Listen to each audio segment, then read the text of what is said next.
Hi guys, it's Bill. Hey,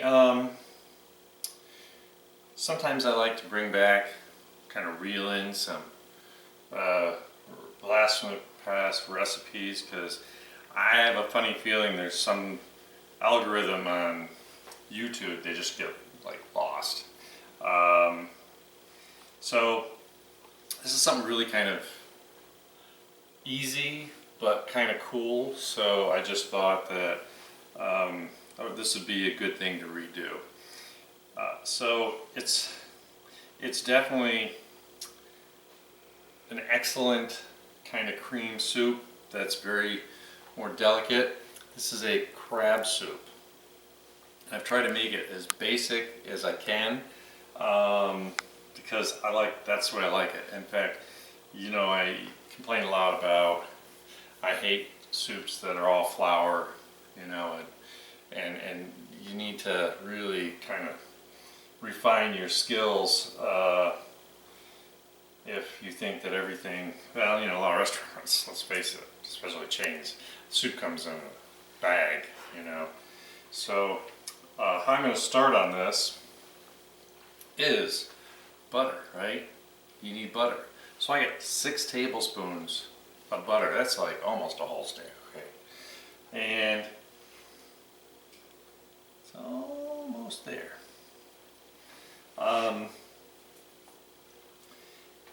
This is going to be the base.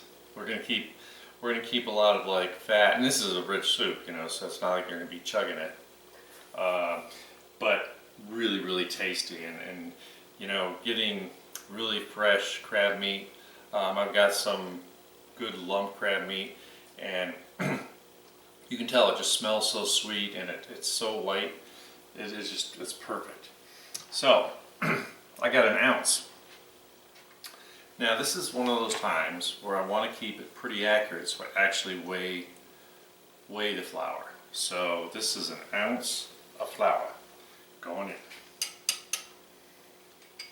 Yeah. And I'm just going to go in circles.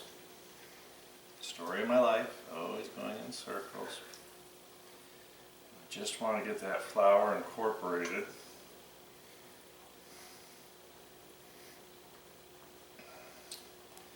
And at this point, there's not a whole lot of flour to butter ratio, so it's not going to get all thick. It's not until we add that liquid.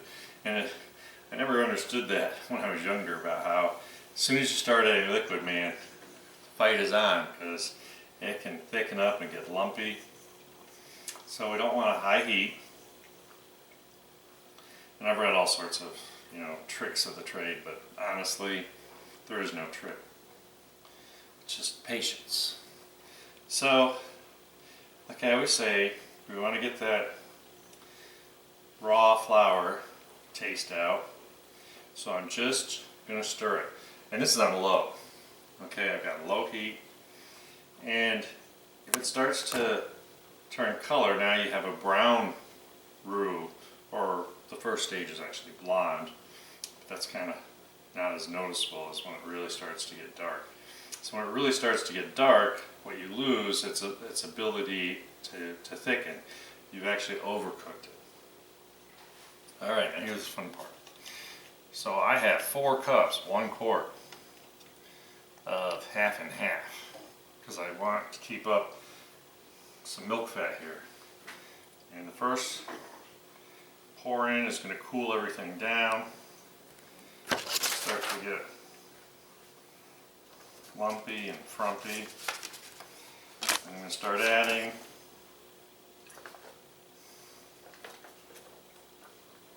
want to keep it. Now I need to turn up the heat just a little bit because I've got it thinned out a little bit. Just be patient.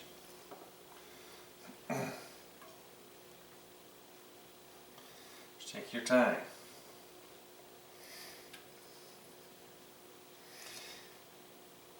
Because this is straight out of the fridge, this half and half, I'm going to not try to bring it up too fast heat-wise.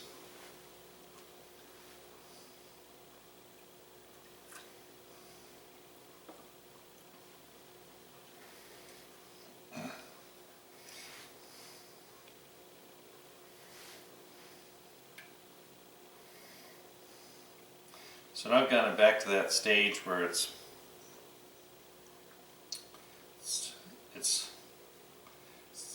like icing. So now we want to watch for it to thicken because we need to get that thickening going. If I just dump this whole thing in here, it would never thicken up. Like you just totally like ruin it. And how you can tell is as you're stirring, it leaves a trail that fills in like almost instantly. But that's good enough. And I'm probably doing this half a cup at a time. So if you feel like you're not sure how to do this, have a helper, because you're never going to put this whisk down. Have a cup, measuring cup, have them put a half a cup in,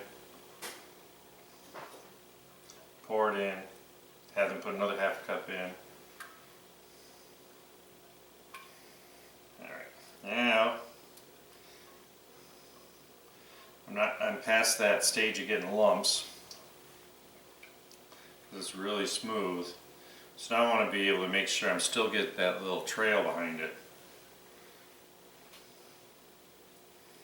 And by the time we get half of this in here, maybe a cup and a half, 2 cups, it'll just be a very smooth consistency. It's not going to have that trail of. And let's just keep playing with the heat, scraping the sides. If it feels like it's getting too warm, it probably is. This is a really heavy pan, bottom pan, which is perfect for this kind of stuff because it will retain heat. So the cold liquid isn't going to take over unless I'm a buffoon and pour the whole thing in.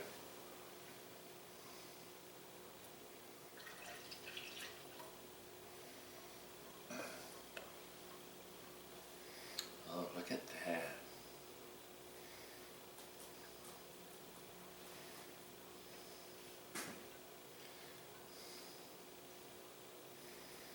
So we're getting there. Still making a nice coating on the edge of the pan. That's beautiful.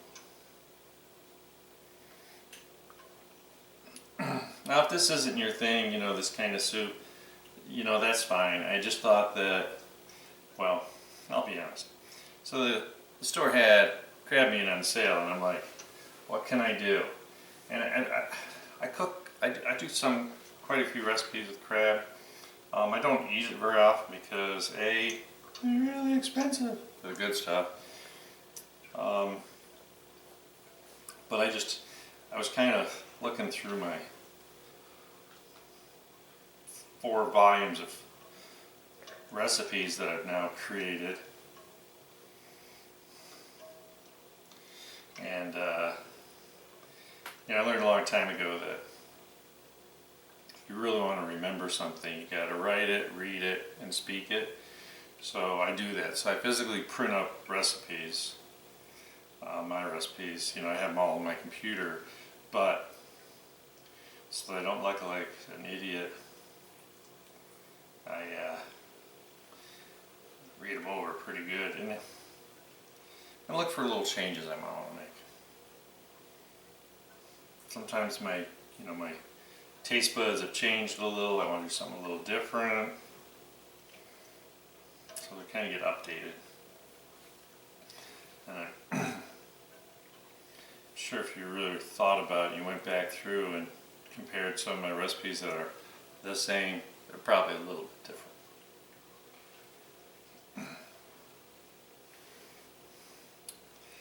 It's like I've been working on some more fun kind of recipes, and I'm sure my first version will be good, but somewhere down the road I'll redo it and I'll add something or take something away. Sometimes it's by response of what, you know, subscribers say, and sometimes it's just because I've run into some new ingredient or taste I really like. Alright, we're down to about the last cup and a half. Still not going to pour it all in. Just want to maintain that temperature and no bubbles allowed, okay? No, no, no, no.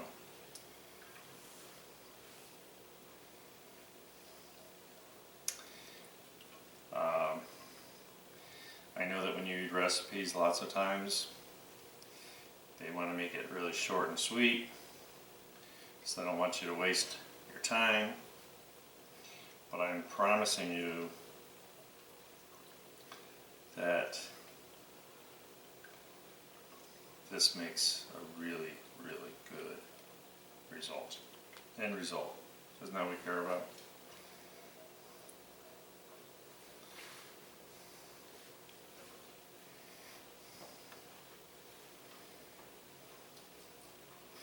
Biggest thing is if you get it hot enough to make bubbles in here, you're going to have the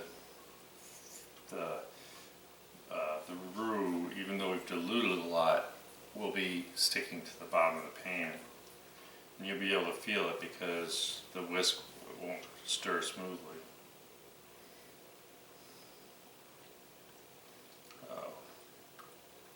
Yeah. Getting all choked up about this because it's so good.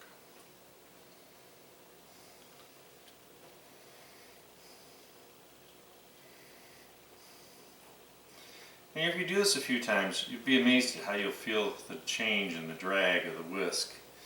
Just knowing that it's staying nice and thick and really good. And don't forget to keep an eye on the sides because you get a little floury stuff where it kind of splashes around. So be gentle. I'm not trying to whisk it like beat it.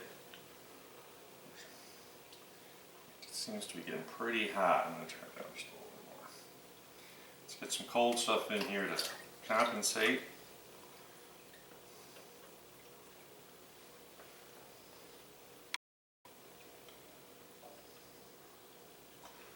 Alright. You're done good, Jethro. So now I can relax. Poured some extra stuff in there to bring down the temperature. Got a pretty low heat, just above low. So that gives me the opportunity to add everything else I need. So what am I going to do? First, get some ground pepper. And I keep this adjusted pretty fine. And you can use white pepper if you don't want to leave little black specks.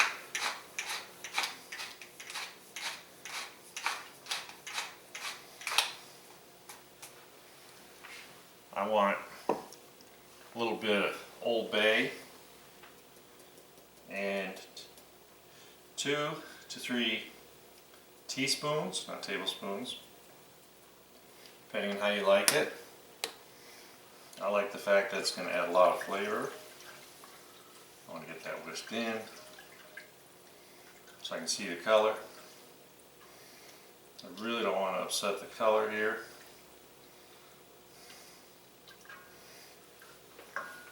And believe it or not, a little Dijon mustard. Just like 2 teaspoons. That's all.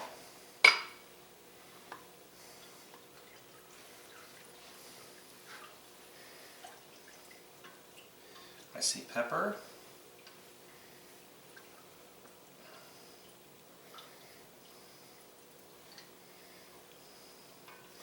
And I just want to get a smell of that Old Bay.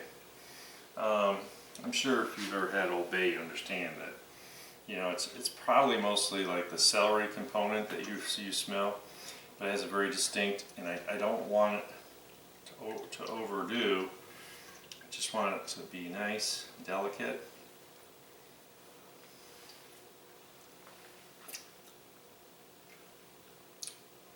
Wow.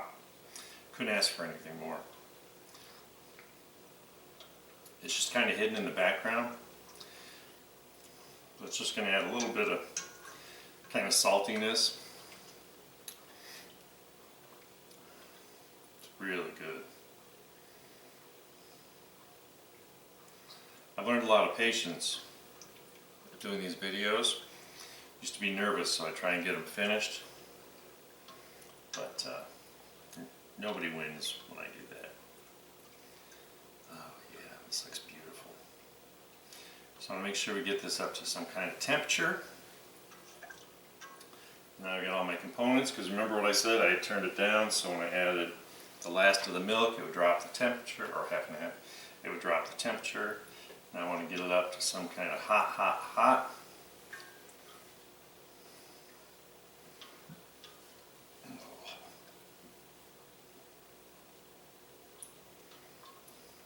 And once again, I will tell you that this was the best find, this silicone whisk.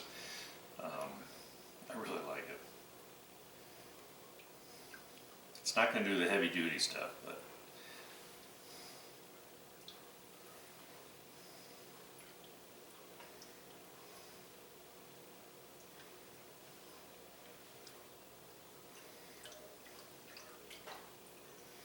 okay, now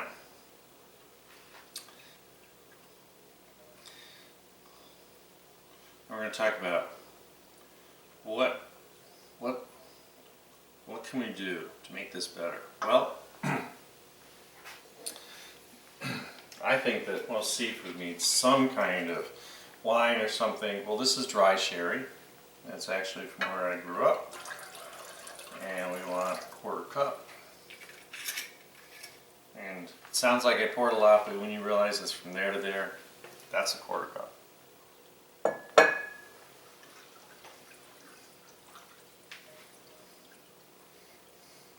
Once again, don't want to overpower it. You can leave that out if you don't feel like it. Don't try and substitute something else, because I've done that before.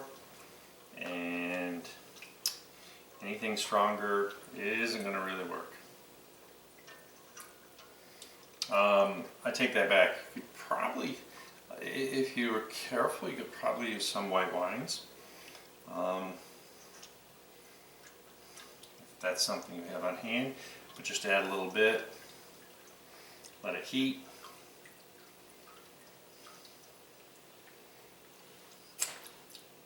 Very good. So now I'm getting that heat up just a little bit.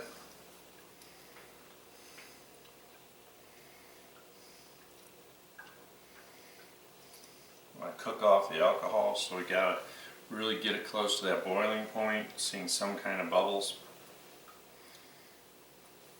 And you can tell this is real soup because it's not flour stuck to my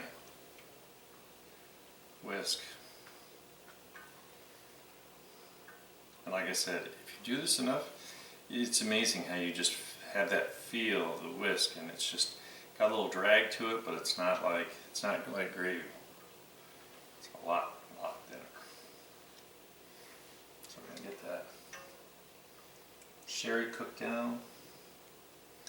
How hot is it in there?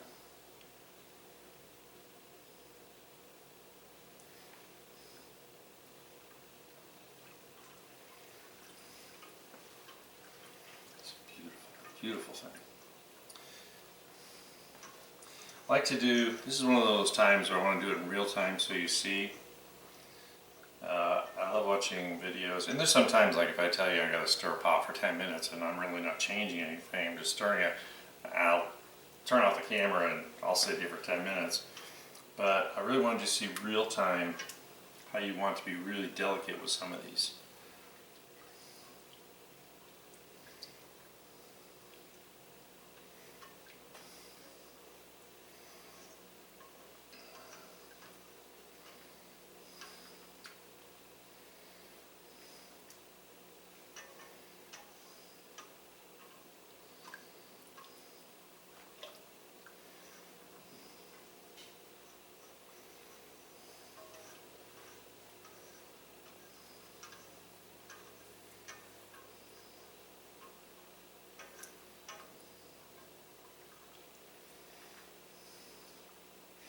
Now I can tell the heat's, this is my next lesson. So I can tell the heat's really coming up because I'm starting to get kind of like a residue flour on the top edge where it splashes above the liquid level. So I gotta keep that stirred in, and that means it's ready to complete my soup. Just a little noisy in there.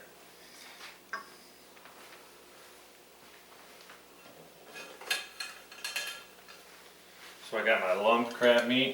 I just let it drain. Now we're just going to put this in very gently. I'm going to get it all.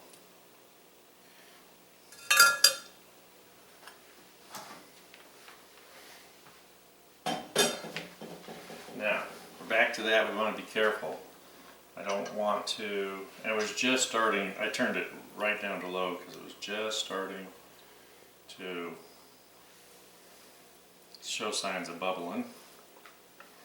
So I'm going to break this down.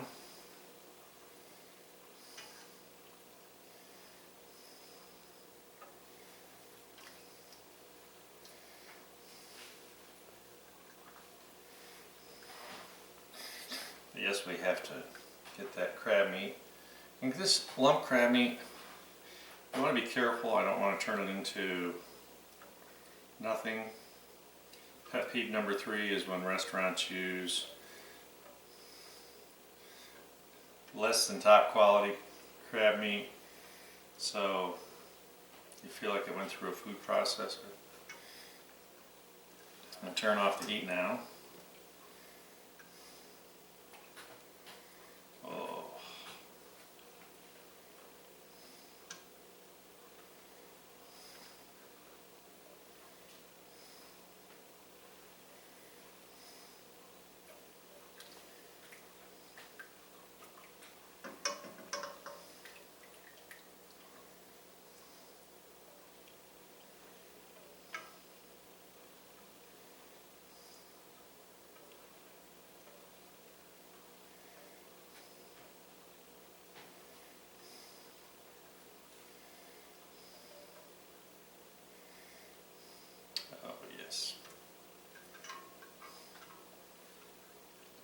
So, what do we want to do? I want to try it. That's what I want to do.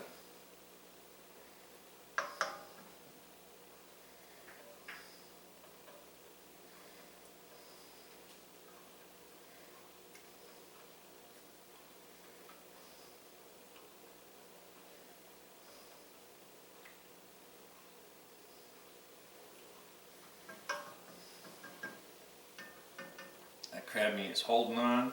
It's doing a great job. I'll get this in the sink. Get me a little bowl.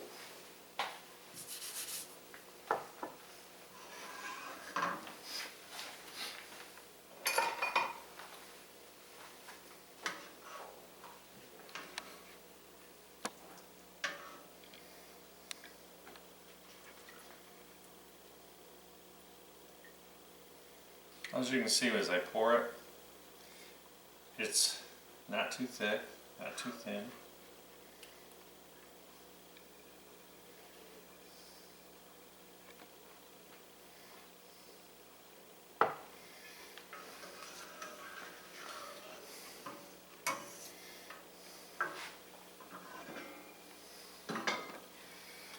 So what do I like to do?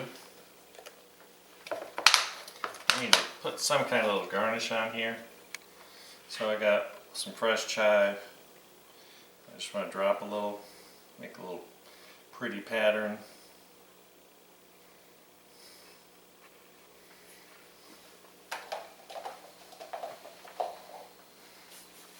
And this, call it a day. Really appreciate everyone for watching my videos and commenting and responding and being great people. I hope sometimes I can come up with something that's a little, I don't know, fancier yet easy, something cool, something you wouldn't think about, so you'll try it. before this gets cool. I'm going to try it. So, like I always say, I got some good stuff in the works. Hopefully I'll get some more videos out there. I've been a little behind, slacking, I know. Stuff you'll like, and I will see you next time. Have a great day.